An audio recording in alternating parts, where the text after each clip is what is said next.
Ya Rojava burasıdır burası. Kur'an Rojava burasıdır ya. Rojava'dakiler hepsi bizim anamız, bacımız, kardeşlerimizdir ya insan. Yani Rojava dediğin zaman dünya durmalı ya. Dünya yıkılmalı şu an. Bir insanın vicdani, merhameti, Allah'ı varsa dünya şu an durmalı abi. Bu insanların böyle çıkıp gezmesi, ne bileyim böyle gülmeleri. Git kafelere bak, bir ton insan şeydedir, kafededir. Gülüyorlar, bağırıyorlar, çağırıyorlar. Ama Rojava'ya git bak, ufacık çocuklar abi titriyor, titriyor. Filistin'deki çocuklar titriyor. Biz bir şey istemiyoruz ki, sadece demişiz savaş istemiyoruz, savaşa karşıyız. Daha ve barış adı altında ne kadar Kürt ölecek? Buna gerçekten de dur dememiz lazım. Çünkü durmak zorundayız. Filistin için ne yapıldıysa, Diyarbakır'da herhangi bir yerde Filistin için ne yapıldıysa Rojava ve Halep için, Rojava'daki, Halep'teki Kürt kardeşlerimiz için aynısını yapılmasını da istiyoruz. Yani oradaki Filistin'deki Müslümandır, Rojava'daki değil midir? O Kürt kardeşlerimize yani yazık, günah değil midir? Bu soğukta, bu karda, bu kışta orada çocuklar ölüyor, çocuklar can veriyor. Yani bu din, dil, ırk şeyi değil. Bu bir vicdan meselesidir. Yani bir an önce yetkili kişilerin, o yardım eden kişiler değil ha. El altında silah gönderen, bomba gönderenler değil. Yetkili kişilerin bir an önce bu işe el atmalarını rica ediyoruz. Bir asıldır ki Kürtlere karşı savaş açmışlar. Bir asıldır ki Kürtler ölüyor. Bir asıldır ki çok farklı şeyler oluyor. Bir an önce buna dur demeliyiz. Hep birlikte bu işin Kürdü, Türkü, Lazı, Çerkezi yok. Vicdani olan Müslümanım diyen yani buna gerçekten de artık bir dur demesi lazım. Sen Filistin için ne yaptınsa Filistin için hepimiz bugün sokaklara çıktık. Bunu yaptığımıza dair mesela istiyorum ki Rojava için, Halep için örnek vereyim, başka bir yer için, başka bir yerde Müslümanlar eziyet altındaysa onlar için, sadece Rojava, Halep için değil. Yani insanlık meselesi. İnsan olmamız kadar güzel bir şey yok bence. Kürtlerin Allah vekiliyle dünyanın neresinden ne kadar Kürt varsa gerek ki hepimiz bir olalım. Yani hazır ama vallahi Rojava'ya gitme hazırım. Kesinlikle abi. Türkiye de katılabilir, Kürdi de katılabilir, Lazı da katılabilir, Çerkezi de katılabilir. Rojava bizim kalbimizdir. Rojava inmeyecek. Hani dediler ya Kobani düştü, nasıl düşmediyse Rojava da düşmeyecek. Allah'ın izniyle bir asıldır, zaten eziyet altındayız. Bir asıl da sürse yani bir tane değil 1000 tane de Kürt ölse Rojava'da olsun başka yerde olsun yine de boyun eğmeyeceğiz. Yine de savaş istemeyeceğiz. Benim tahminimce mesela benim fikrim bana diyor ki bu barış meselesi yalan dolan meselesidir abi. Barış altında yine diyorum çok kadın öldü, çok çocuk öldü. Yani artık buna bir dur diyelim. Millet korkuyor abi, baksana ya, hele bir yolda bir tanesini durdur konuştur, hele bak nasıl diye direkt kendi böyle abi kelepçe, melepçe, cezaevi falan ya fark etmiyor abi, cezaevine atsanız ne olacak? Benim orada Kürt kardeşlerim öyle cezaevine düşsem ne olacak? Burada tüm Kürtlere, Türklere bu din, dil, ırk mevzusu değil. Bu bir vicdan meselesidir. Hepimiz sokağa çıkalım, kimse sessiz kalmasın. Herkese sorduğun zaman herkes dilsiz oluyor bir kere de. 3 maymuni oynuyorlar. 3 maymuni oynayanlara sesleniyorum. Vallahi billahi sonunuz hiç iyi değil. Rojava burasıdır. Rojava hep vardır, hep var olacak. Rojava'daki tüm Kürt kardeşlerimize de buradan selam gönderiyoruz, destekliyoruz. Yani savaş istemiyoruz, savaşa karşıyız abi. Silaha, mermiye, çocukların ölmesine, özür dilerim hamile ablalarımızın ölmesine, biz bunlara kesinlikle karşıyız. Ne olursa olsun susmayın. Susmamamız lazım. Rojava kalbimizdir, Rojava her yer bizim için Rojava'dır. Böyle abi, savaşa karşıyız. Savaş olmaması için elimizden geleni de yaparız. Hiç fark etmez, hazırız.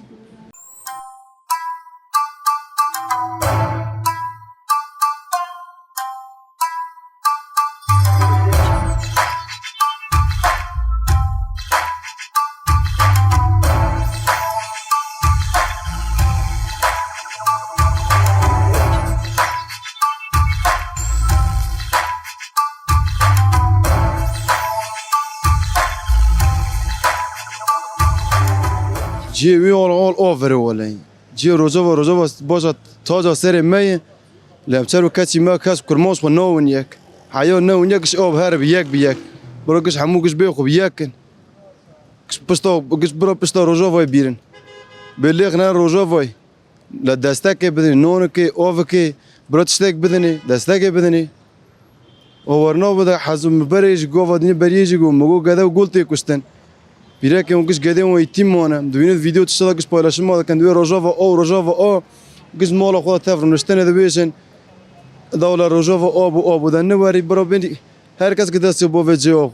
No kodi bara yom bede kalle da kış kurmonji kış yemene da برو في دنگ من قولوا تم تركيا كذا تم تركيا ترك برموج بروكش بالنوفا كف تاباف كف بينهم هار ويدري بجرب داستاك بن ده بروكش تيقو بين كشخو بياك كانوا بينهم هار تفضل اللي غن امجو بشتا كرموج غو بغري اقو كذا اقو زور اقو زيج كشنوف نغودون تم هارو فيديو خبالر رضا بينن ملات حموكش بولاج ميج دكن ده كون نوري كذا قلت كوستن بيرك تي كوستن كذا تي كوستن بي مول مون بي او مون به نامون گیسی سرماتون ویز وستون ویشلی ویش پری چهار بکو برا حمی دنگی مر بتونی ترکیه براکش بین تاف مر دسته بده kurmancala اوجی kurmancayım من اوجی kurmancan.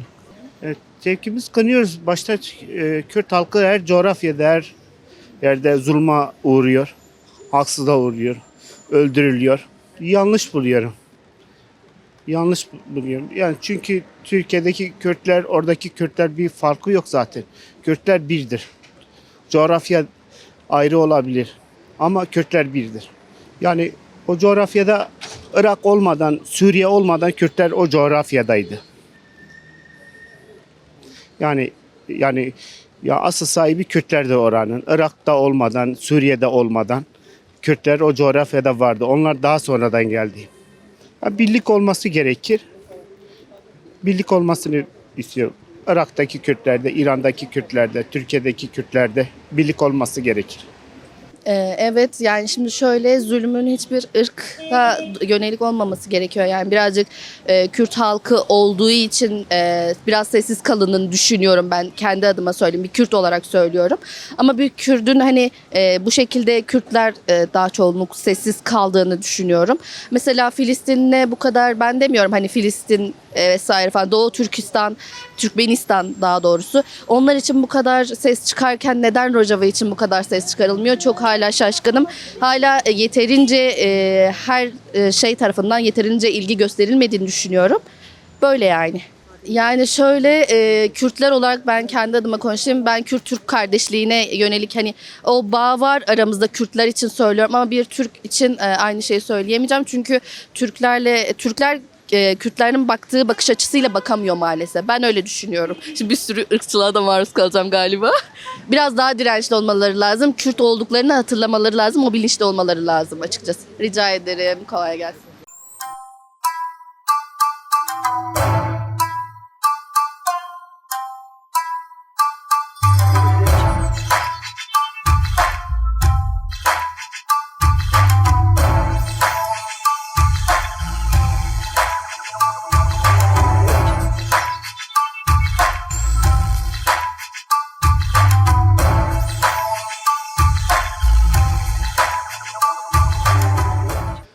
Yani tepki ama rakej her de alya ijdigren. Yani her dali ki hem Suriye hem Türkiye. Bu hem de Rojava Rojalatı, Kürdistan yek velatı. Yani Türkiye biyamen betena sari xo harekat nakir. Çünkü havaya amzan anlaşmak jiberi de haye. Yani gara kurmanş tekin Rojalata Fırati. Gar kurmanş devre besaken amzana. Yani Kürt yacı kurmanç em bedenek bin Rojava dilemeyi. Vesay. Biz Halep'te yaşayan soydaşlarımız günlerdir HTŞ çeteleri tarafından saldırı altında şu anda. Medyaya yansıyan masum sivillerin, kadınların, çocukların nasıl katledildiklerini, binalardan aşağı atıldıklarını hepimiz bunu görmüş bulunmaktayız. Bu çetelerin yıllardır Türk devletinden destek alıp Kürtlere karşı bir soykırım, bölgeleri boşaltma, etnik temizlik planları mevcuttur. Bu son saldırılar soydaşlarımıza yapılan katliamların tamamını kınıyoruz. Bunlara kesinlikle karşıyız. Bunlara destek veren bölgesel güçleri bu işten vazgeçmeye çağırıyoruz. Soydaşlarımıza karşı yapılan bu soykırım, bu etnik temizlik operasyonlarına destek veren bölgesel güçlerin Türkiye'deki soydaşlarının ne kadar hiddet ve hınçla dolduğunu da unutmasınlar. Burada süreç yapıp orada soydaşlarımızı katlederek bizlerin gönlünü kazanamayacağı, bizleri kendine bağlayamayacağını da bilsinler. Azerbaycan'a İHA, SİHA yollayıp Halep'teki Kürt soydaşlarımıza karşı çetelere verdikleri desteklerden ötürü onlara da kinimizi, öfkemizi belirtiyoruz ve bu işi lanetliyoruz. Rojava bizim en küçük kardeşimizdir. Rojava bizim canımızdır, ciğerimizdir. Rojava bizim vatanımızın bir parçasıdır. Yıllar önce sürgün edilmiş akrabalarımızın iskan edildiği yerdir. Binlerce yıllık ata toprağımızdır. Ta ki son Kürdistan İmparatoru Büyük Selahaddin'den bu yana bizim vatan toprağımızdır. Şam'da Kürt toprağıdır, Halep'te Kürt toprağıdır. Tamamıyla hepsi Kürt toprağıdır. Bu yapılanlar tamamıyla kabul edilemez. Bize karşı yapılan soykırım ve etnik temizliği reddediyoruz. Bütün dünya kamuoyu da bunu duysun. Rojava'daki kazanımlarımızı korumak için bütün Kürtler can ve hıraşla çalışması lazım. Fikrimiz, ideolojimiz, dinimiz, dilimiz, ırkımız ne olursa olsun Rojava bizim kırmızı çizgimizdir. Bizim ailemizin en küçük kardeşidir. Rojava'ya sahip çıkmamız lazım. Rojava her türlü desteği vermemiz lazım. Fikirler, ideolojiler, dinimiz, ırkımız ne olursa olsun soydaşlarımıza yapılacak herhangi bir etnik temizliği, herhangi bir katliama karşı kesinlikle ve kesinlikle bütün Kürtlerin buna karşı çıkması, evinde, iş yerinde, alanda, sahada her nerede olursa olsun buna karşı olarak kendi üzerine düşen vazifesini yerine getirmesi lazımdır.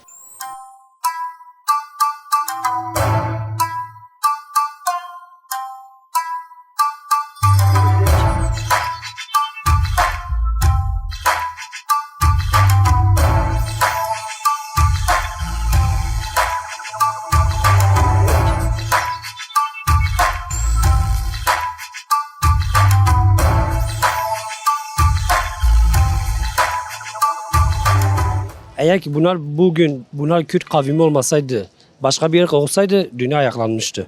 Ama Kürt olduğu için Kürtler her zaman ezilen tarafta ve zulüm gören taraftadırlar. Hani Kürtler yüzyıllardır bu zulmün altında yaşıyorlar. Bu Halep olsun, Türkiye olsun, başka bir ülkede olsun, Irak'ta olsun, İran'da olsun Kürtler her zaman ezilen taraf. Hani Türkiye el altından zaten yardım ediyor. Hani zaten bunu Birleşmiş Milletler'e aşağı ben Suriye'de müdahale ediyorum diyemez. Çünkü dediği zaman diğer ülkeler müdahale etmek zorunda kalır. El altından tabii ki de müdahale ediliyor. Hani bu da yanlış bir şey çünkü orada Kürtler IŞİD'de oradaki insanlara zulüm ederken insanları yakarken YPG orada hani yaptı oraları el alttan sonra bütünlüğe sahip olduktan sonra Türkiye'nin bunu bir tehdit olarak algıladığı için YPG şu an zulüm ediyor orada. Şimdi Rojava Kürtler için orada asırlardır yaşayan insanların hepsi Kürt. Oradaki hepsi Kürt insanlar ama oranın yönetimi esas zamanda da zulüm gördüler. Şu anki HTŞ de ona zulmediyor. Sözde cihatçılar ama bizim insanlar orada katlediyorlar. Kürtleri her seferinde kandırıyor. Her savaşta olsun bu yıllar boyu böyle her savaşta Kürtleri kandırıyorlar. Bizim Kürtler hep uyuyor. Her zaman bir yeri aldıktan sonra belli bir zamandan sonra kaos çıkarıyorlar. Kaostan sonra bizim Kürtler hani oradan gidiyor yani bu yıllarca böyle devam etti. Kürtlerden tek bir isteğim var. Orada sakin kalmaları ve birbirlerini bırakmamaları lazım.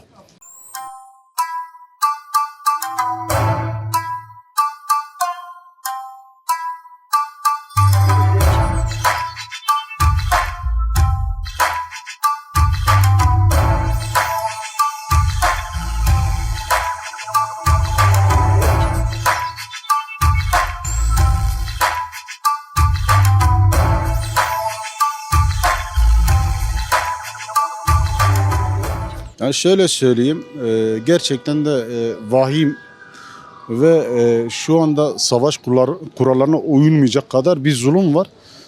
Ben bir baba olarak, üç çocuk babası olarak yani o çocuklara yapılan zulüm, kadınlarımıza yapılan zulüm ve özellikle Kürt halkına yapılan zulümü bunu hiç kimse ve hiçbir ırk, hiçbir dil de kabullenemez. Yani yapılan zulüm bir an önce durdurulmasını ve çocukların bu savaşın içinde yer almamasını temenni ediyoruz. Umarım dediğim gibi bu savaşlar hiç kimse bir yararı yoktur. Daha çok da zararı vardır. Bugün yani katliamın içinde yer alan kişiler de belli. Yani neden çocuklara hedef alınıyor, neden Şeyh Mesut ve Halep hedef alınıyor onu da kimse anlamış değil. Temennimiz odur. Rabbimizden dileriz ki inşallah bir an önce durur. Yani şöyle söyleyeyim, Türkiye'nin de kesinlikle bu konuda bir adım atması ve hükümetin bir adım atması kesinlikle biz bir beklenti içerisindeyiz.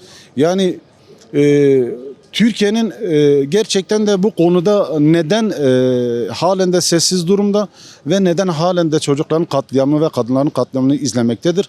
Yani umudumuz o ki hükümetin bir an önce bir adım atılması ve bir an önce de buna bir el atıp savaşın durdurmasını bekliyoruz. Ya şu anda ben bir Kürt vatandaşı olarak, bir Ahmetli olarak, bir Silvanlı olarak şunu söyleyeyim. Bugün ben kendi memleketimde nasıl rahat bir şekilde uyuyorsam onların da kendi hakkı ki kendi ülkelerinde rahat bir şekilde yaşamlarını sürdürebilmesidir. Bugün herkes kendi toprağında yaşamlarının barış içinde, huzur içinde kesinlikle ve kesinlikle kan dökülmemek şartıyla yani yaşam haklarına kimse el atmasın. Yani bir an önce de bu kanı ve savaşı durdurmak hepimizin görevidir. Her insanın, her babanın ve her vatandaşın da bunun hangi mezhebe bağlı oluyorsa, hangi dile bağlı oluyorsa, hangi dine bağlı oluyorsa olsun kesinlikle yani ayaklanması ve bu savaşları durdurulması lazım.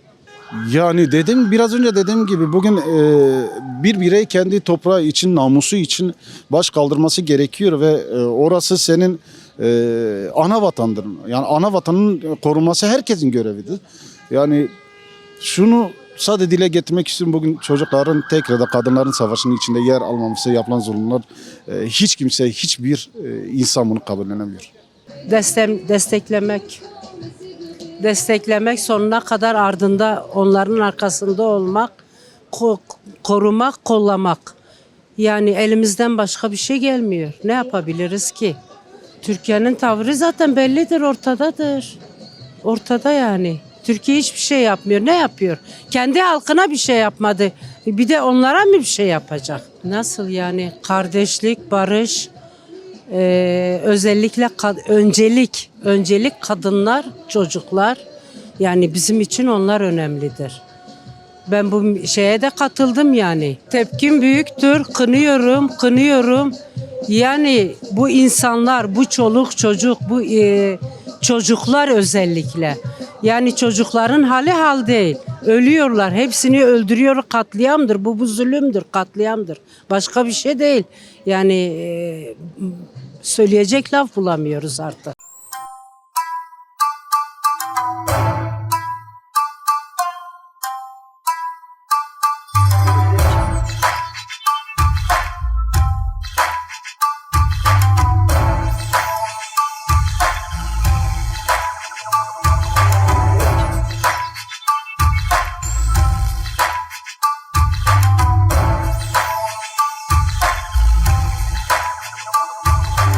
Bir sefer Halep'te bir vahşet yaşandı. Biz özellikle bu vahşeti Kürtlere yaşatanları nefretle kınıyoruz. Belki ilk etapta biz Kürtler için kayıp gözükebilir ama bu dünya konjonktüründe artık Suriye'nin merkezi bir hükümetle yönetilmeyeceğini, adım adım federasyona doğru gidileceğini ve Kürtlerin için büyük bir kazanım olacağına ben inanıyorum şahsen. Şimdi ben onu şöyle bir sözle cevaplandırmak istiyorum. Mevlana'nın güzel bir lafı vardır. Soruyorlar işte Müslüman kime denir? Diyorlar fikriyle zikri bir olan insana denir. İşte Suriye'nin yarısını işgal eden, İsrail'e karşı bir tek kurşun atmayan bu zihniyet ne hikmetse Kürtlere karşı tankla, topla, her türlü ağır silahlarla vahşet uygulamıştır. Ben onların Müslümanlığından da şüphe duymaya başlıyorum. Yani Kürtlerin işte İsrail'le ilişkilidir diyenlerin ilkin kendilerini gidip aynaya kendilerine bakmalarını tavsiye ediyorum. Benim için 4 parça Kürdistan da önemlidir. Rojava bizim şirinimizdir, tatlımızdır, küçüğümüzdür. Ve bizim Kürtlerde biliyorsunuz küçüklere daha çok sahiplenir, bakılır, gözetilir. O yüzden Rojava bizim küçüğümüzdür. Herkes o küçüğüne canla, gönülle, hasretle, sevgiyle bakması lazımdır diyor. Şimdi Orta Doğu'daki siyasal konjüktür dünya küresel güçler tarafından dizayn ediliyor. Büyük bir ihtimalle Suriye'deki politika da böyle olacaktır. 2030'a kadar ben oranın oturacağını ve orada federal bir yapının oturacağını, işte herkesin merkezi ademiyetçi bir zihniyetle kendilerini idare edeceğini inanıyorum. Ve o günleri de hasretle bekliyoruz. Her zaman siviller hedef alındı Rojava'da. Katliama dur demek lazım artık. Şu anda nasıl bir düşünceyle gelmek istiyorum biliyor musun? HTŞ'nin orada ne işi var? Kürt mahallelerinde mesela. Orada kendi mahallelerimiz kurtarılmış bölgeler oralar. Orada çoluklar, çocuklar, siviller hep hedef alındı. Artık bu katliama son verelim. Lütfen. Savaşsa savaş, barışsa barış. Biz hep barış dedikçe onlar savaş diye bize geldiler. Eğer savaş istiyorlarsa savaş yapalım sonuna kadar. Türkiye yanlışı, çok yanlış. Her zaman tavrı bizden yana hiç olmadı. Her zaman bize karşı oldu. Burada çözüm süreci diye diyor. Burada operasyon diye söylediler. Suriye operasyon yapılacaktı. Operasyon demek buymuş. Yani Türkiye destekli operasyon. Rojava kalbimizde. Osman Bayındır nasıl diyor ya Kürdistan neresi? Rojava burası. Her şey benim için. Orada da yaşayanlar bizim annelerimiz, bacılarımız, kardeşlerimiz. Orada ölen insanlara acımayan insan nasıl diyeyim? Filistin'e oturup da ağlayan Kürtler bugün Rojava için ayağa kalkmıyorlar. Yazıklar olsun bize. Yazıklar. Sivilleri rehin almamalılar. Onlara yönelik bir soykırımda bulunmamalılar. Yani barış istiyoruz artık. Bu durumu artık kimse kaldıramıyor zaten. Yani bu Türkiye'yle alakalı bir şey değil zaten. Türkiye'nin bu işte parmağı olması her şeyi değiştiriyor zaten. Yani en kısa zamanda onun istifasını da istiyoruz zaten. Onun için biz Kürt halkı olarak hep ayakta kalacağız. Protesto yapacağız. Yani bize düşecek tek şey ayaklarımızın üstünde kalması yani. Hep birlikte beraber olmamız lazım. Ayaklanmamız lazım, protesto yapmamız lazım. Yani gerekirse savaşırız da yani o hiç sıkıntı değil. Rojava bizim kalbimizdir ya. Rojava bizim kalbimizdir. Oradakiler de bizim kardeşimizdir.